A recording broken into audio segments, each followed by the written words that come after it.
Idlon nanti. Terus lagi nak kali.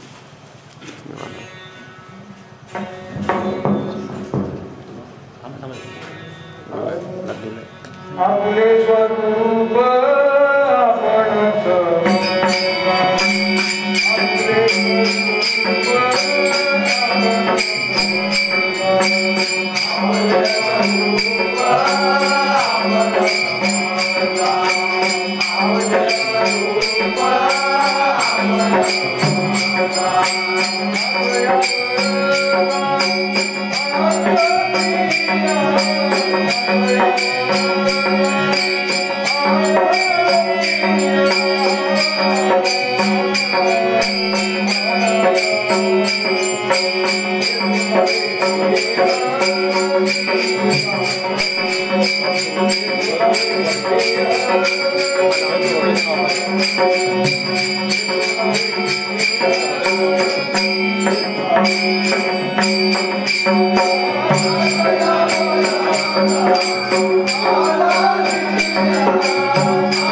आपुले स्वरूप आपण समजा, आपुले स्वरूप आपण समजा, आपुले स्वरूप आपण समजा, आपुले स्वरूप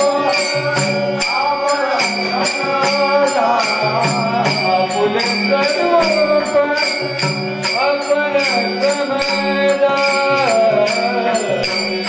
आपुले स्वरूप आपण समजा, आपुले स्वरूप आपण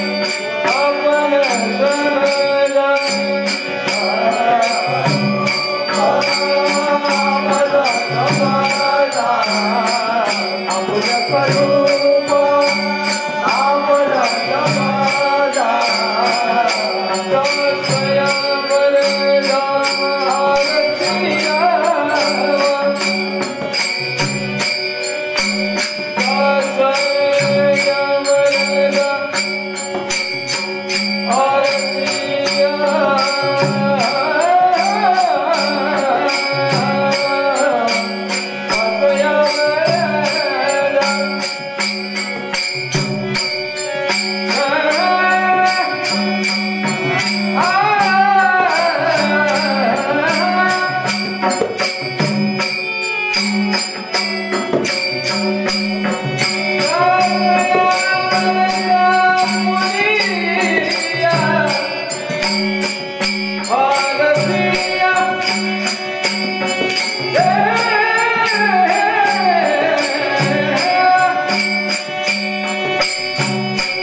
संत मारुती महाराज वासनेकर यांनी केलेल्या कीर्तनापैकी आजचं कीर्तन 483 नंबरचं कीर्तन आहे.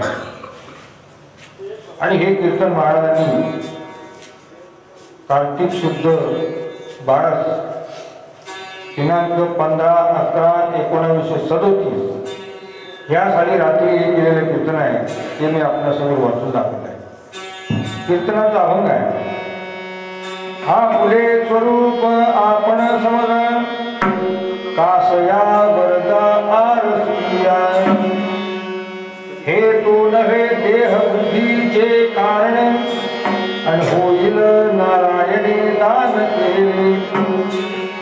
बकरूचिया बाणे वर्माशी स्पर्शावे हे तो नाही ठावे मोकळिया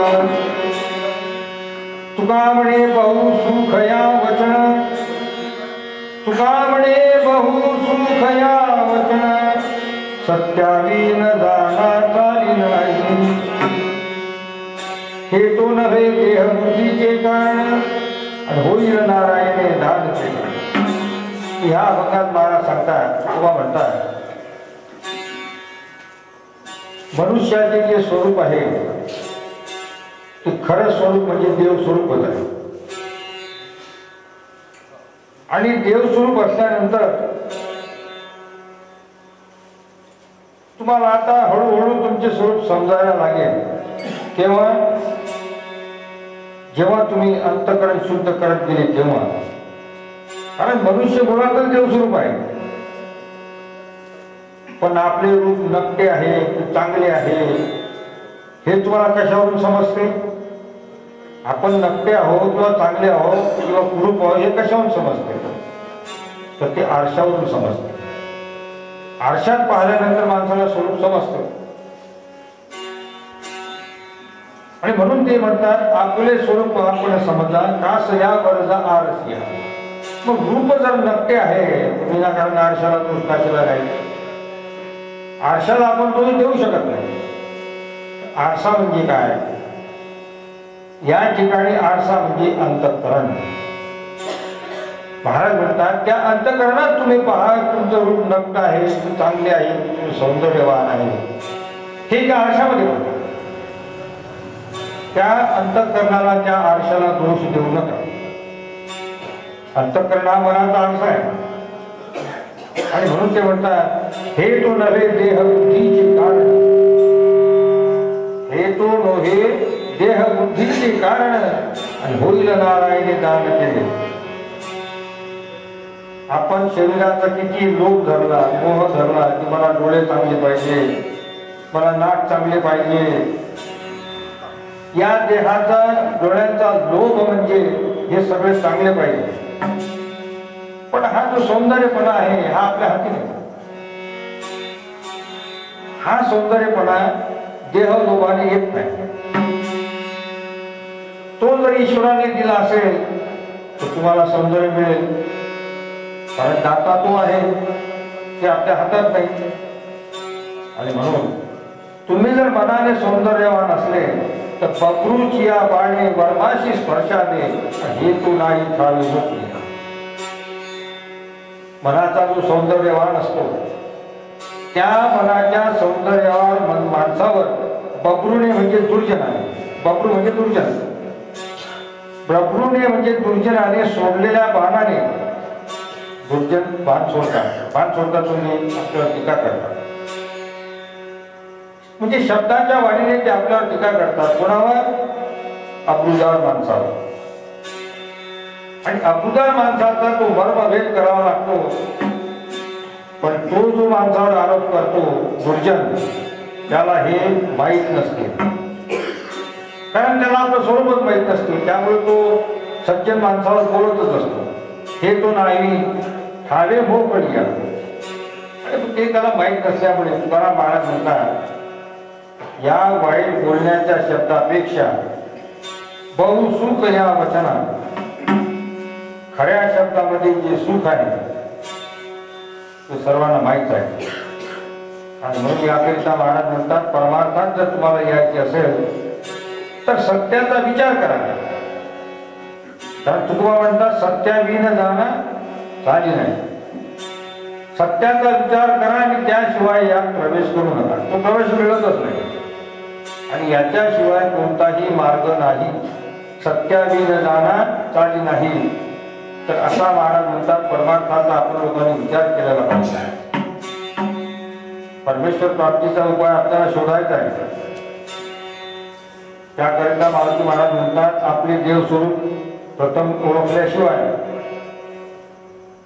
ते मिळत नाही हे आजच्या कीर्तनात महाराज सांगतात मग ते आपले स्वरूप कसे ओळखावे तेही सांगतात मग ते जे आपले स्वरूप आहे ते काय दिसत नाही तेही सांगतात आणि आपला जो सर्व व्यवहार आहे, संसार आहे, जात आहे, बायका मुले वगैरे हे सर्व समजते, पण हेच का समजत नाही?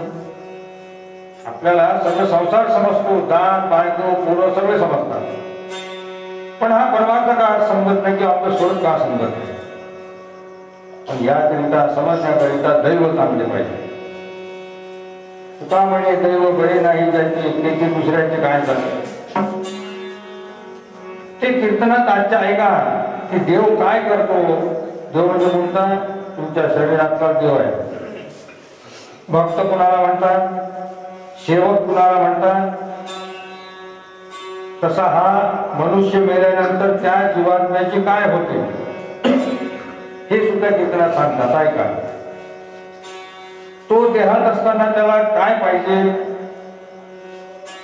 तसेच आपले जे कर्म आहे ते योग्याच्या आत्म्यावर आपले कर्म केले पाहिजे. योगी हा जीवन मुक्त असतो, तो मरत नाही. त्याच्या आत्म्यावर आपले मन म्हणजे कर्म गेले की तो आपल्या आरशावरती दाखवतो. ते म्हणतात आम्ही मरत नाही, आम्ही नामांतच विलीन झालेले असतो आणि त्या नामस्मरणाने आम्ही तो तुम्हाला पावतो, म्हणून त्याचे नामस्मरण करा.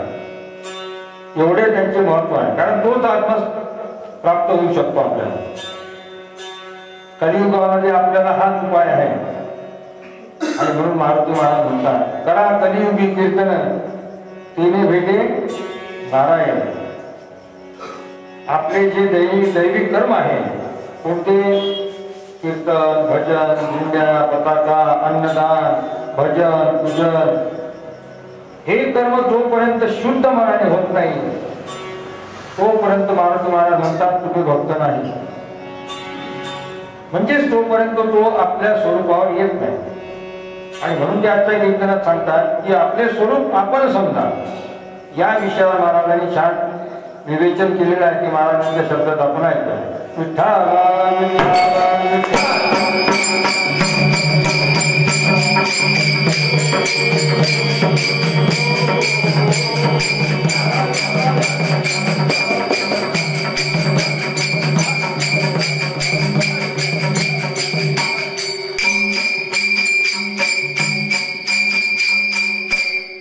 तर महाराज म्हणतात की मनुष्याचे जे रूप आहे ते पूर्ण रूप ओळखणे म्हणजे काय? पूर्ण रूप ओळखणे म्हणजे ईश्वराची ओळखी करणे होय.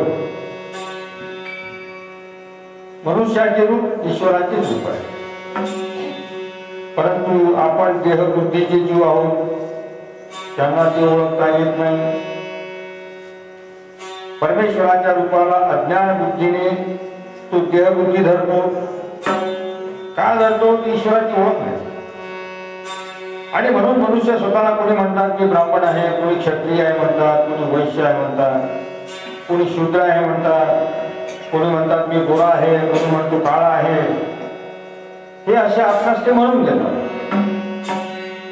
हे देहावरचे नाव सांगणे. तसे आपण परमेश्वर रूप असून परमेश्वराला भुलतो. आणि म्हणून कृष्णगीतेमध्ये सांगतात आश्चर्यवत पश्यति कश्चिदेन माश्चर्यवद्वती तथैव चान्यः आश्चर्यवच्चैव न मन्या शृणोति श्रुत्वा पेन भेद न चैव कश्चित्. हे म्हणतात हे आश्चर्य आहे कोणते? काही एक नवलाविक कला आपल्या देहात आहे, काही नवलाविक कला आपल्या देहात आहे आणि तेच मनुष्याचे खरे रूप आहे. ती देहातली जी कला आहे ती काय करते? ती बोलते, तिच्या ज्यानेच ऐकू येते, तिच्या ज्याने पाहायला जाते, त्याच्याशिवाय पाहता येत नाही. कारण तो प्रेत असतो. प्रेताच्या डोळ्याला दिसते काय? प्रेताच्या डोळ्याला दिसते काय? नाही. पण अशी या देहामध्ये आश्चर्यवत कला आहे. तर असा बोलवणारा, ऐकवणारा तोच असून आपलीच ओळख आहे आणि आपली ओळख तो आपला आतला जीवात्मा विचारतो. महाराज म्हणतात अशी शरीरातील आत्मा जो आहे हेच आपले खरे स्वरूप आहे. कारण या शरीरात जर आत्मा नसला, या शरीरात जर आत्मा नसला तर या देहाला काय म्हणतात? प्रेत म्हणतात. हालचाल होत नसली, वाचने बोलता येत नसेल, कानाने ऐकू येत नसेल तर या देहाला प्रेत म्हणतात. कारण हालचाल होत नाही, वाचने बोलता येत नाही, कानाने ऐकू येत नाही, तर मग ते प्रेत रूपच आहे ना. त्या प्रेताला नावच नाही. आपले परमेश्वर रूप आहे अशी मनुष्याला ओळखच नाही. कारण मनुष्य स्वभाव आहे कोणता? तो खऱ्याच्या विरुद्धच जातो. खऱ्या वस्तूचं तो खऱ्याच्या विरुद्धच जातो. त्याची ओळखी होत नाही तोपर्यंत तो मूर्ख वेडा आहे. कारण त्याची स्वतःची रूप त्याला ओळखता येत नाही. आणि म्हणून तुकोबा काय म्हणतात?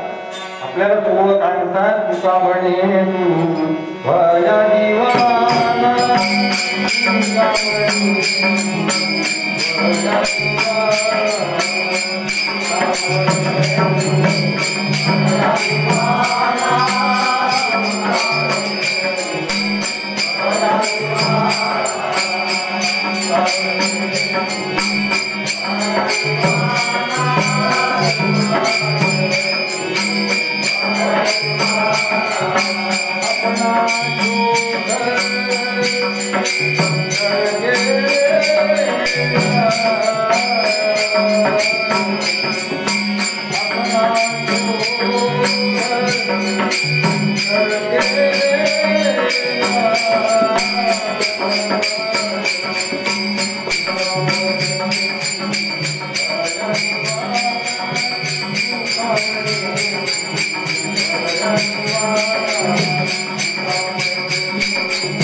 तर तुकोबा आपल्याला म्हणतात की तुम्ही नरदेहाला येऊन वेडे झाले. तुम्हाला सर्व विश्व समजते, आई वडील वगैरे समजतात. हा जनक ही माता, मी गौरहीन पुरता, प्रवित्त कांता हे माझे मोही. आपल्याला सर्व समजते, आपली जात समजते, कुळ समजते, माता पिता मित्र वगैरे सगळे समजतात. हे नेनेपणाचे बोलणे आहे. गीता काय सांगते? गीता म्हणते, कृष्ण म्हणतात, ईश्वर हा सर्वभूताना हृदयेश्वर्जुन तिष्ठती, भ्रायन सर्वभूतानी यंत्रारूढानी मायया. कृष्ण म्हणतात, अर्जुना, सर्वभूतांच्या आत माझे रूप आहे. सर्वभूतांच्या आत माझे रूप आहे, पण हे जीव त्याचे नावच घेत नाही.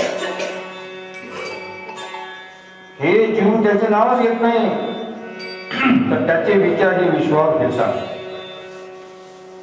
ते आपल्याला दिसत नाही, आपण ते जीव त्याचं नाव घेत नाही. पाहे पादूद पवित्राणी गोड, पाशी त्वचेचिया पदराहाण, पडिते अवेरुनी गोचिड अशुद्ध शिवी. गोचिडांना दूध मिळत नसून रक्तच मिळते. तशी मनुष्याची जी कल्पना आहे ती देवावर नाही. ना तरी कमलकंदा आणि तरतुरी, वाघ नूक एकेची घरी, आणि पराग शेवी जे भ्रमरी, येरा चिखल चिवडी. जे भुंगे असतात ते कमळणीच्या सुवासाला भरून जातात आणि बेडगोळी तिथेच असतात, पण बेडकांना ते माहीत नसते. तसे मूर्खाबद्दल आहे. ना तरी नितळी वाच्या घरी, लोहा सवळ्या आहे सरोवरी तेथे बैसुनी उपास करी आदरती जाय. पहा, मनुष्य दैवहीन असतो. एखादा मनुष्य दैवहीन असल्यामुळे त्याच्या गाडीखाली धन नसून त्या भाजी सळकी जाणतो. दैव भोगता येत नाही. गाडीखाली धन असून भाजी सळकी जाणतो. तसा या देहामध्ये आत्मा आहे, पण त्याची ओळखी नसल्यामुळे तो देहाची कल्पना करतो, म्हणून हे वाईट आहे. कैशी गहन कर्मगती जैशी गोचिरा अक्षिरा का कमळनी दर्दुरा आणि तुका म्हणे दुरा देश त्यागी त्याची.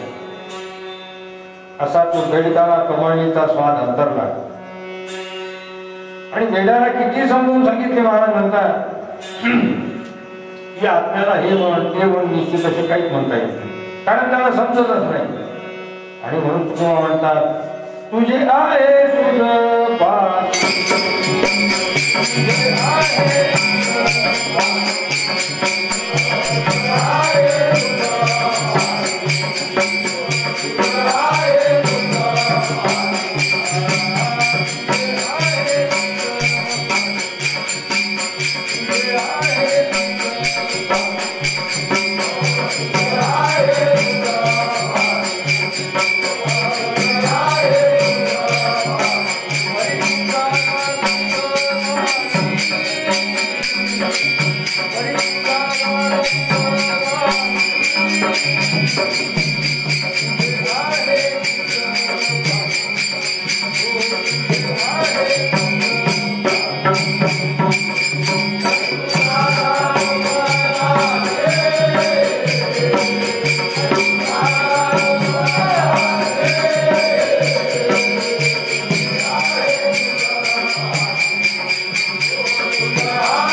बेडकाला कमळणीचा स्वाद अंतरला. म्हणून तुकोबा म्हणतात की तुझे आहे तुझ पाशी, पण परी तू जागा चुकलाशी. शिवडून या नाशी तुझ्या घरच्यांनी केली कैशी गहन कर्मगती. बेड्याला किती समजून सांगितले की आपल्याला निश्चित काहीतरी म्हण, पण त्याला समजतच नाही. संत त्याला ईश्वराची समजूत देत असूनही तो आपल्या देहाचीच कल्पना सदा करत राहतो. त्याला नेहमी देवाचाच आठव येतो. तर हे देहाचा आठव येणे हे आपल्याला पिशी लागलेले आहे. आपण काय बोलतो, स्त्रीबद्दल बोलतो, पुत्राबद्दल बोलतो, धन दौलत घरदार याबद्दल आपण नेहमी सदा बोलत राहतो. हे वेळेपणा. अरे तुझ्याजवळ परमेश्वर आहे. देव जवळीचा असे काय म्हणतो कृष्ण भागवतामध्ये सांगतात, गीतेमध्ये सांगतात, देव जवळीचा असे या लागी जन हे कैसे पिशे आणि पाहो जाता ती देशोदेशे. या लागी हासे तो गंधरा. काय म्हणतो, देव जवळीच असे. तुम्ही नाशिकला जाता, काशीला जाता, हरिद्वारला वगैरे देवाला जातो म्हणता, आणि वेदशास्त्रे गाते वगैरे म्हणतात, तुझेच तर देवाचे स्वरूप आहे, तुझेच देवाचे स्वरूप आहे. तर हे जीव वेड्यासारखे बोलतात, हे वेड्याप्रमाणे बोलणे आहे. देह देवळी असता लोळ हसी सर्वथा तुका म्हणे आता लाज धरी. काय म्हणतो तुकोबा, या देहाच्या देवळामध्येच देव आहे, या देहाच्या देवळातच देव आहे, पण त्याची ओळख नाही. आता याला आम्ही काय करावं? तुम्ही कोणते देवळे पाहायला जाता? तुम्ही कोणते देवळे पाहायला जाता? गीता म्हणते, काय म्हणते गीता? कृष्ण अनादित्वात् निर्गुणत्वात् परमात्मवं शरीरस्थोपि कौन्तेय न करोति न लिप्यते. तो परमेश्वर तुझ्याच जवळ आहे. तो कसा आहे? तो कधी उत्पन्न झालेला नाही, त्याला आरंभही नाही, असा तो निर्गुण परमेश्वर अविनाश आहे. त्याला जन्म मरण वगैरे काही नाही. तो तुमच्या शरीरात राहूनही शरीराचे खेळ त्याला लागू पडत नाही. तुमच्या शरीराचे कोणतेही कर्म त्याला बाधा करत नाही. तसा प्रकाश असतो, प्रकाशावर कोणत्याही कर्माचा मुद्दा राहतो नाही, नाही हे म्हणावेच लागतं. तसे अध्यात्माबद्दल आहे. तो तुमच्या देहात राहतो तरी त्याला सर्वच पाहिजे. आणि म्हणून कृष्ण गीतेमध्ये म्हणतात की रूप कसे असते? उत्क्रामंत स्थितम वापी भुजानं वा गुणान्वितं विमुढा नानुपश्यन्ति पश्यन्ति ध्यान चक्षुषा. त्याचा जो उदय होतो, त्याचा उदय कसा असतो? तर ते महाराजांचा अनुभव सांगतात की ते रूप स्थिर असते. ती स्थिर कला तुमच्या देहाच्या आतच आहे. ती कला सर्व भोग घेते. निराशी दिसतो तर निराश नाही, म्हणजे सर्व वस्तू त्याला पाहिजे आणि ह्या सर्व भोगून तो निराळा असतो. तो त्याला आपल्याला बाधा होऊ देत नाही. पण महाराज म्हणतात मूर्ख लोकांना ही गोष्ट समजणे शक्य नाही, कारण ती गोष्ट दिव्य चक्षुला दिसते, या चर्मचक्षुला ते समजत नाही. म्हणून ज्ञात्या पुरुषाला हा सर्व खेळ समजतो. काय? या देहातील देवाला सगळे पाहिजे. कारण ते म्हणतात वास जन्म हाडे देवा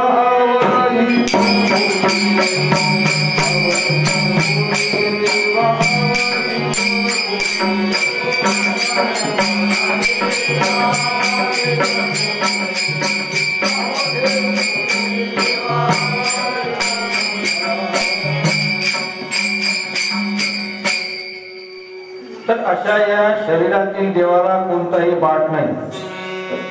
या कोणती वस्तू चालते? कारण हा जो आत्मा आहे तो फार भुकेलेला आहे.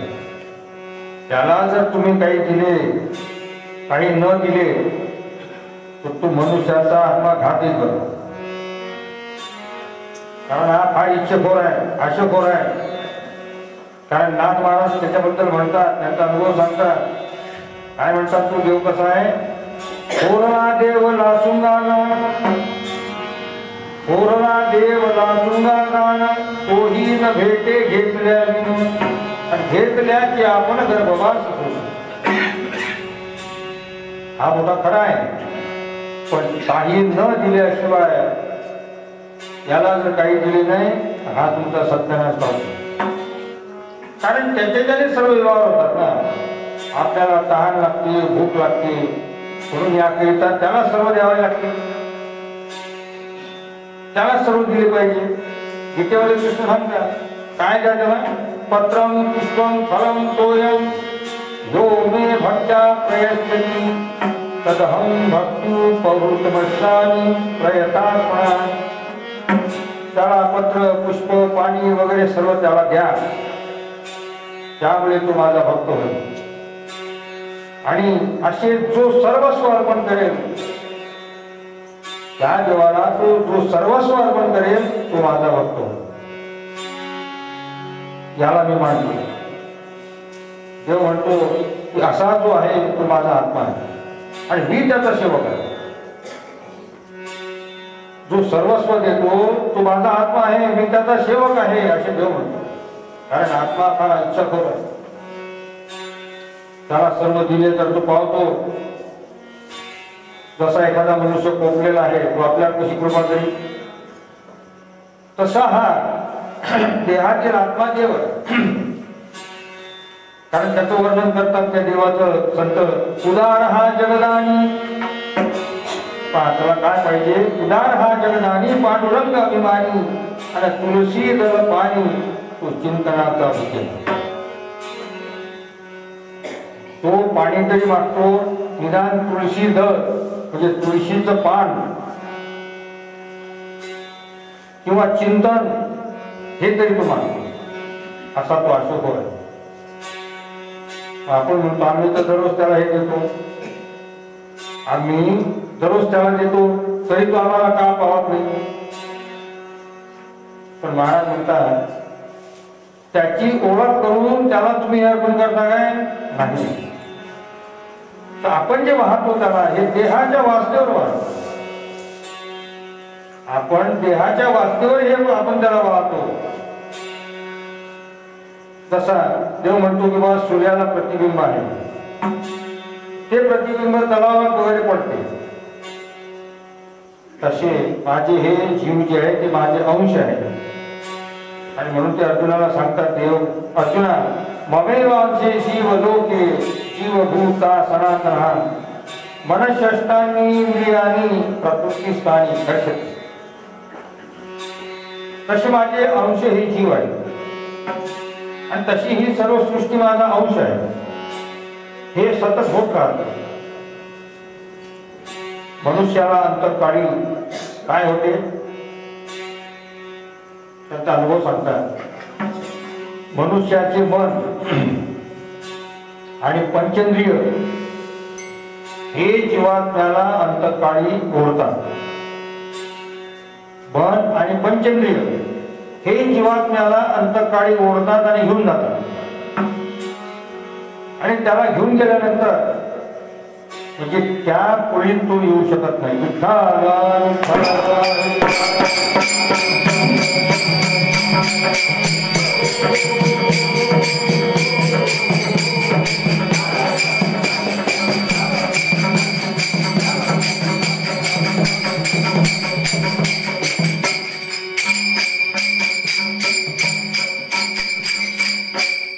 तर असे ते इंद्रिय मन आणि पंचेंद्रिय म्हणजे झाले 6 हे जीवात्म्याला अंतकाळी ओढून घेऊन जातात.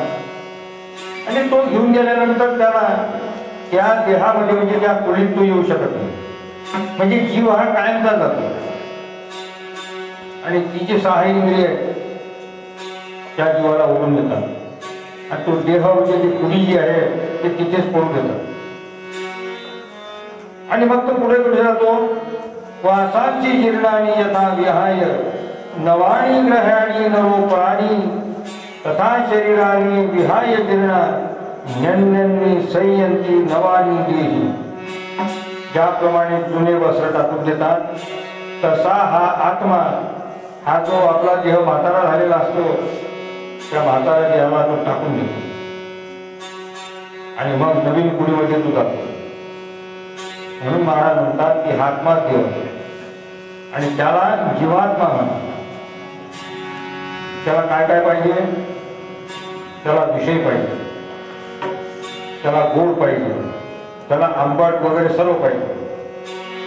असा तो शरीरातील आत्मा असा इच्छुक आहे. आणि त्याला ते पाहिजे म्हणून त्याला सर्व द्यावं लागते. जवळ जवळ दाता दे उल्हासू, जवळ जवळ दाता दे उल्हासू, तव तव पूर्वी जगन्नाथ. महाराज म्हणतात त्या देवाला तुम्ही जे जे मागतात त्याप्रमाणे तुम्हाला तो देतो. आत्मा देहात आहे, परंतु हे देहबुद्धीचे वेळ घालवण्याकरिता हे देहबुद्धीचे वेळ आहे मागणे. त्याकरिता शुद्ध आत्म्याला भेटले पाहिजे. म्हणजे मग त्या आत्म्याचे तुम्हाला ध्यान लागेल आणि तो आत्मा मग धर्मात्मा होईल. क्षिप्रम भवती धर्मात्मा शश्वच्छन्ति निगच्छति कौंतेय प्रतिदानीहि नमे भक्ता प्रणश्यति. जे संत महात्मे असतात ते आत्म्यावरचे ओळखणारे असतात. आत्म्यावरील गुन्हा जो जाणतो, जो पुरुष जाणतो याला देव म्हणतात. देव म्हणतो की मी त्याला ओळखतो. पण जे ओळखत नाही त्याला तुकोबा काय म्हणतात, आत्मगुण नाही जे जे आगी लावूया.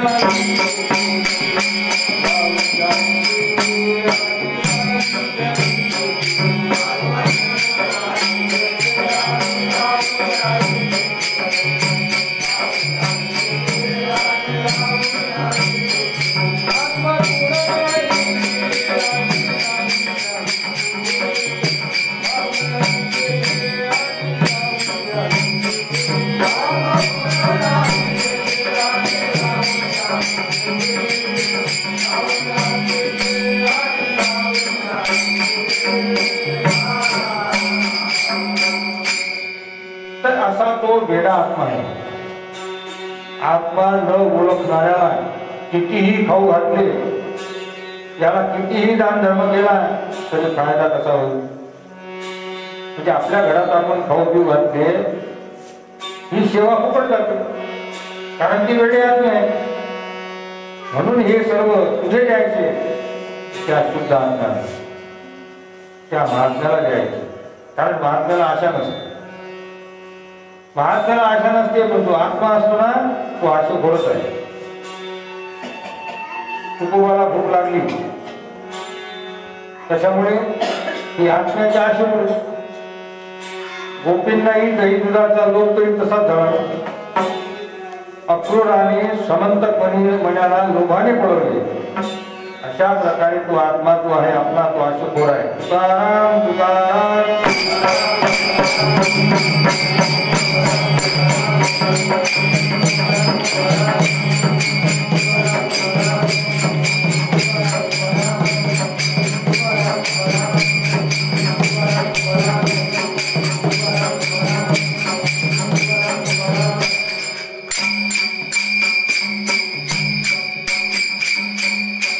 अशा प्रकारे तो आपला आत्मा आशेखोर आहे. हे निराशपण, आशा असणे हे काय, तर हे चित्ताला सहज उठणारे धर्म असतात. ते उठणार. बाहेर सृष्टीला मागण्याची आशा त्या महात्म्याला नसते. बाहेर सृष्टीला मागण्याची आशा त्या महात्म्याला नसते. याला प्रमाण आहे कोणते, तुकोबाचे. तुका म्हणे आम्ही जे जे इच्छा करू, तुका म्हणे आम्ही जे जे इच्छा करू ते ते कल्प करू पुरविता. तुकाराम महाराज म्हणतात, मला इच्छा होत होती, मला इच्छा होत होती, तरी बाहेर मी ते लोकांवर मी ते टाकत नव्हतो. कारण पाण्यावर इच्छा होणे, अन्नावर इच्छा होणे हे मला स्वाभाविक होतच होतं. कारण जीव आहे तर वासना होतच ना, जीव आहे तर वासना होती. परंतु मला ते आयाचीच रीतीने ते सर्व मिळत असते. कारण तो ईश्वर कसा आहे, अन्न वस्त्र दाता, अन्न वस्त्र दाता तुका म्हणे पुरवी. तुका म्हणतात मला अन्नाची इच्छा झाली की मला ते मिळेल. कारण तसे माझ्याजवळ मिळकतीचे कोणते कामच नव्हते, मी कोणतं कामच करत नव्हतो. तुका म्हणतात मिळकतीचे मी कोणतेही काम करत नव्हतो. थंडीपासून बचाव व्हावा म्हणून कपडे घालत होतो. मी मन फार सरळ ठेवले होते, मी कोणाला मागत नव्हतो. तुकोबा म्हणतात मी कोणाला मागत नव्हतो, ते आप रूपी माझ्याजवळ येत होते. अन्न हे कोणीतरी मला आणून देत असतो आणि ते गपागप खाऊन टाकले. फक्त मी एवढे कडक साधन ठेवले कोणते, की मी कुणाला मागणी केली नाही. तुकोबा म्हणतात मी कुणाला मागणी केली नाही, हे कडक साधन मी ठेवले म्हणून ते लिहून ठेवतात. तुका म्हणे तुझी नलगे कसडी, तेव्हा म्हणतात तुका म्हणे तुझी नलगे कसडी आणि परी आहे आवडी दर्शना. तुकोबा म्हणतात की माझा जो बाहेरचा बुद्धी निश्चय जो होता तो इतका जोराचा होता, याप्रमाणे मी साधन केलं. पण वासना जे असतात त्या वासना शरीरात होतच असतात, कारण ते सहज कर्म आहे. स्वाभाविकपणे कर्म उठत होते. आणि म्हणून गीतेमध्ये कृष्ण म्हणतात अर्जुना सहजम कर्म कोणते सदोषमपी न त्यजेत सर्वारंभा ही दोषेन धुमेना. कारण देह आहे, दोष असणारच. ज्याप्रमाणे धूर आहे त्या ठिकाणी अग्नी आहे, तसं या शरीरामध्ये जे कर्म आहे सर्वारंभाही दोषेन स्वाभाविक कर्म हे उठणारच. रक्तावर हे सहज स्वभाव असतात. जसं झोप घेणे, लघवी येणे, विषय अंगात उठणे, हे आहे ते थांबतात काय? आणि तुकोबा हे कबूल करणार. काय म्हणतात तुकोबा? 42 वर्षाच्या वयात त्यांना 7 पोरे झाली, असा तुकोबाच्या अंगात विषय होता. हेही ते कबूल करतात. पण त्यामुळे काय होत असेल? काय म्हणतात तुकोबा? कामिनीले चित्त निधी अवलोकी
असा त्यांच्या अंगात विषय होता. ही ते कबूल करतात.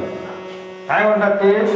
कामे नेगी चित्त नेगी अवलोक मुख आणि बघू वाटे दुःख तू पाये बोल, असा विषय माझ्या अंगात येत होता. तुकोबा म्हणतात. तो किती येत असेल तर तो देवाची मुख मला पाहू दे आणि त्यामुळे मला दुःख होत असेल.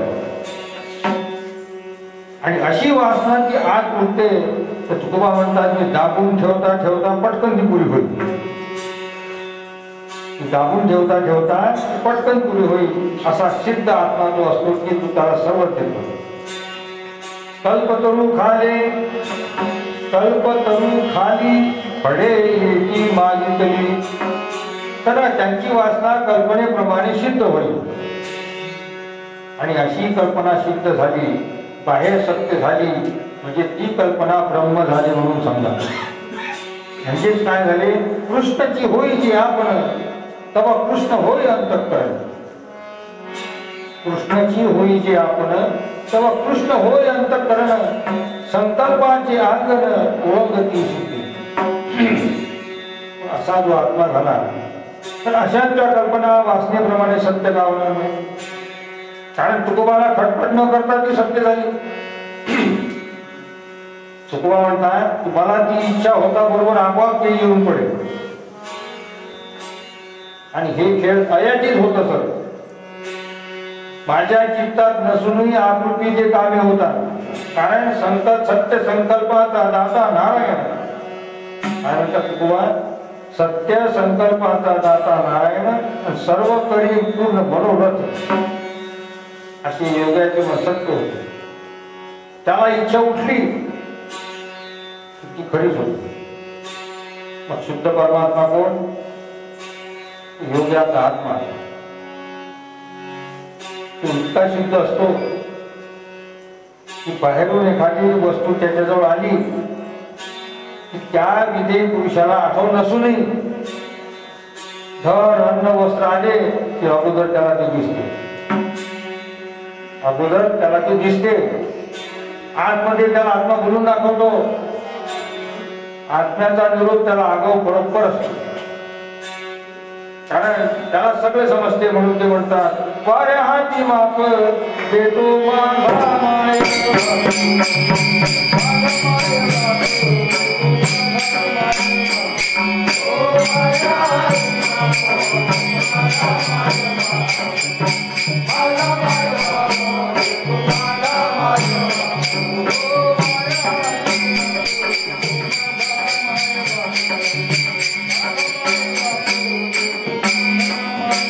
आणि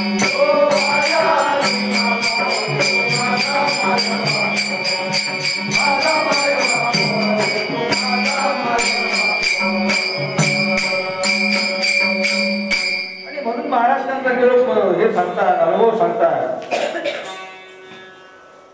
आत्मा बोलून दाखवतो आणि आत्म्याचा निरोप आम्हाला आगवून येतो.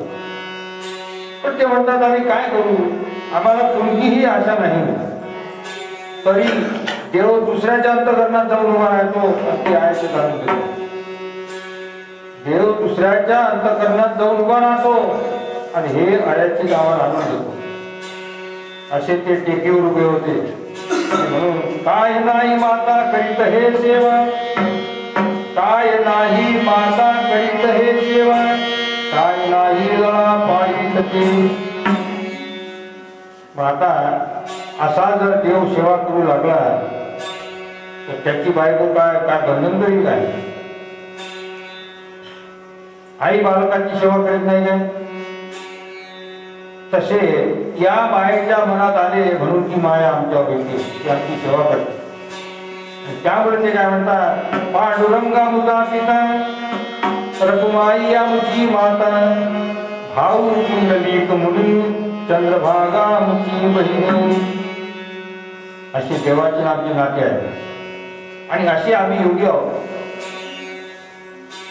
आमची जी इच्छा आहे ती अनिच्छा आहे आणि म्हणून कोणालाही देवालाही शरण न जाता साहजिक येणारी जीवात्म्याची कल्पनाही सत्य होते आणि त्यामुळे त्याचा आम्हाला दोष होत नाही. वासना सहज उठते, ती लोकावर जात नाही, देवावर जात नाही, तर आम्ही देव झालो म्हणून ती वासना सत्य बाहेर पडते. धवळारी चिंतामणीचा जरी पहुडला होय दैवा, तरी ओसनातही बोलतयाचा सोपरवत. तो ओसनावा तर ते खोटे होत नाही. म्हणून त्यांच्या आत्म्याची कल्पना त्याचाच आत्मा त्याला दाखवतो आणि असे भाविक जे कर्म करतात त्या भाविकाचे कर्म त्याला नीट दिसते. ते सोडून रामावर, प्रतिमेवर, अन्य जनावर दिसणे, बाकीच्यावर दिसणे हे तो दाखवत नाही. कोण? तो आत्मा. तो केव्हा दाखवतो? तुका म्हणे देवा त्यांची केल्या पावे,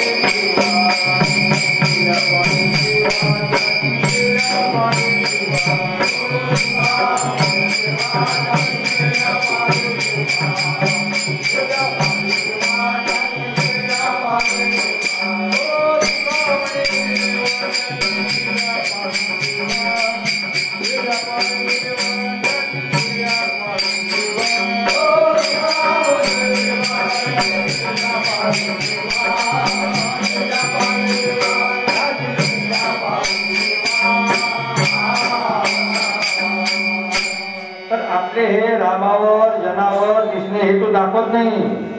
तो आत्मा केव्हा दाखवतो? तुका म्हणे देवा त्यांची केल्या पावे सेवा, त्याची सेवा करावी लागते.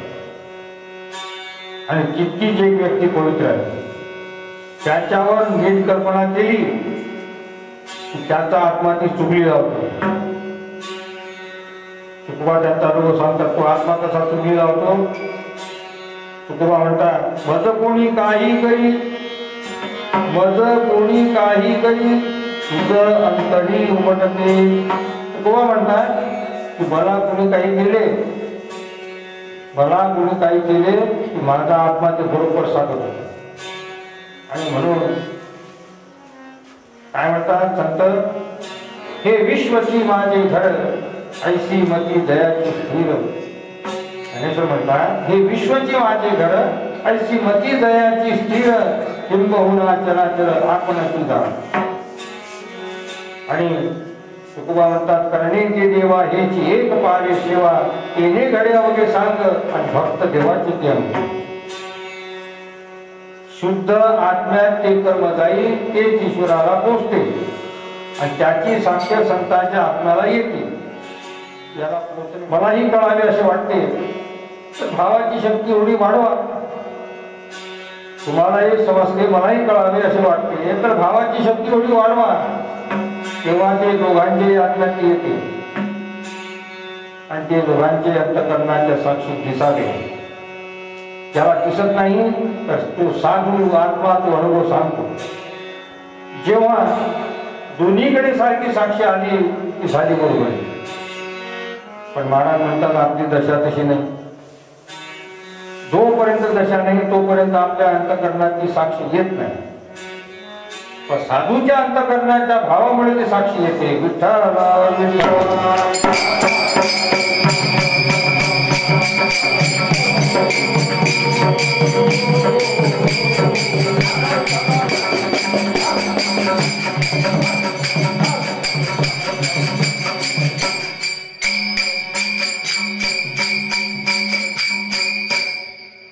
आणि ठीक आहे की आपली दशा तशी नाही तर तोपर्यंत आपल्या अंतःकरणाची साक्ष येत नाही. पण साधूच्या अंतःकरणाची भावामुळे ती साक्ष उमटते.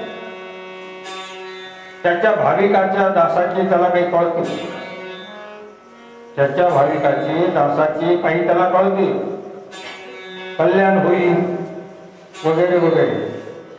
आणि काही काळानंतर तो या रूपाला मला येऊन भेटतो. दोघांच्या एकमेकांच्या स्वरूपाला मिळाला असला तर दोन्हीकडे साक्ष जाईल. महाराज म्हणतात तुमचे रूप जे आहे ते आत्मा आहे. मग तुमचे केलेले कर्म तुमच्या आत्म्यावर दिसून येत आहे. तुमचे केलेले कर्म तुमच्या आत्म्यावर दिसून नये काय? तिथे जर ते नाही तर रूपा वाचून ते हित आहे समजावे, अनहित आहे. शुद्ध कर्म नाही तोपर्यंत साधक समजा. आणि तुम्ही भक्त नाही तोपर्यंत आपल्या रूपावरती येत नाही तोपर्यंत तुम्ही भक्त नाही. जे आपण दैविक कर्म करतो ते दैविक कर्म आपल्या रूपावर गेले की आपले रूप शुद्ध झाले असे समजा. कारण आपल्या आत्म्याचा देव झाला पाहिजे ना. आपल्या आत्म्याचा देव झाला पाहिजे. आपण भजन करतो, कीर्तन करतो, राम कृष्ण देव वगैरे सगळे म्हणतो. मग हे आपल्या आत्म्यावर गेले पाहिजे ना. ते आत्म्यावर गेले म्हणजे काय होईल? ऐशी पंढरी म्हणजे घ्याची तयाची मी लोकी गती ब्रह्मादिक सामोरे येती आणि घेऊन जाती वैकुंठा. आपल्या आत्म्यावर कर्म बरोबर येऊन ते बाहेर सत्य झाले पाहिजे. आणि मग ते कर्म कोणती असो, फक्त ते आपल्या आत्म्यावर जाऊन बाहेर सत्य झाले पाहिजे. त्याला कर्म करणे म्हणतात. त्याची प्रतिमा वगैरे सर्व कर्माची ब्रह्म होते. पण देह बुद्धी खोटी असली उपासना प्रतिमेची करू नये. कारण ती देहबुद्धीतून असते, ती खोटी आहे. उपासना प्रतिमेचे करू नये. त्यामुळे आत्मशुद्धी महात्म्याच्याकडून होते. त्या प्रतिमा वगैरे कशा तुम्हाला चालतील? कारण महात्म्याचे पाप जर धन्य होते तर मग तीर्थ प्रतिमा हे धन्य का होणार नाही? म्हणून याकरिता आत्मशुद्धी करा. त्याकरिता महात्म्याची कर्मे, महात्म्याची सेवा ही केलीच पाहिजे. आत्मा तुमच्या जवळ आहे. त्या आत्म्यावर तुम्ही पहा म्हणजे ते कर्म वगैरे तुमचे धन्य होते.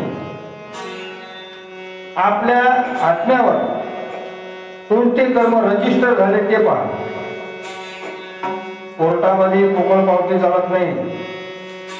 कोर्टात पोकळ पावती चालत नाही. ते कर्म आपल्या आत्म्यावर रजिस्टर झाले पाहिजे. हिंदुस्थानचे सगळे तीर्थ तुम्ही गेले, सर्व जमीन सोन्याने मळवली तरी कर्म उमटत नाही तोपर्यंत वाय.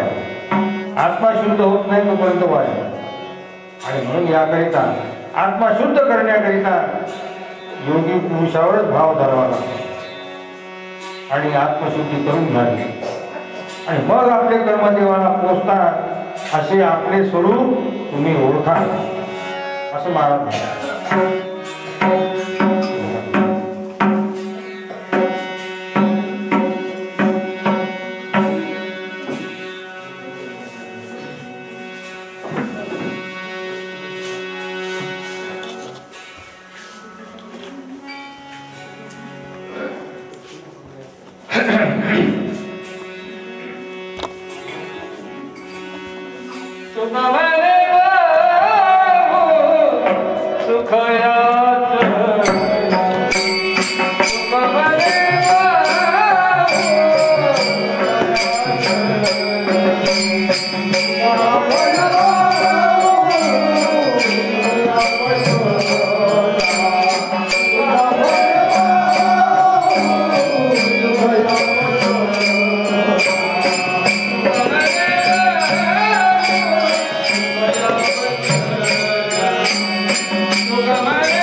माझे तुझप्रती आहे देशी पाय मागला संतांची निर्याणी काय मागू देवा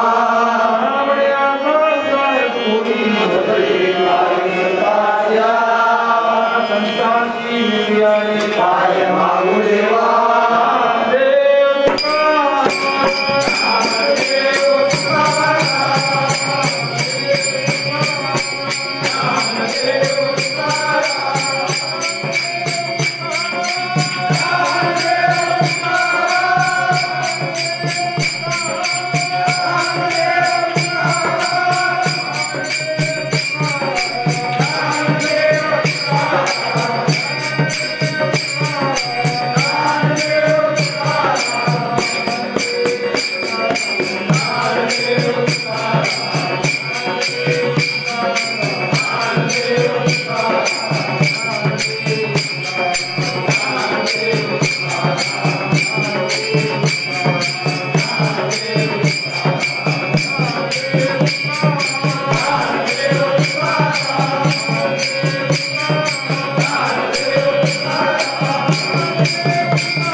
Wow.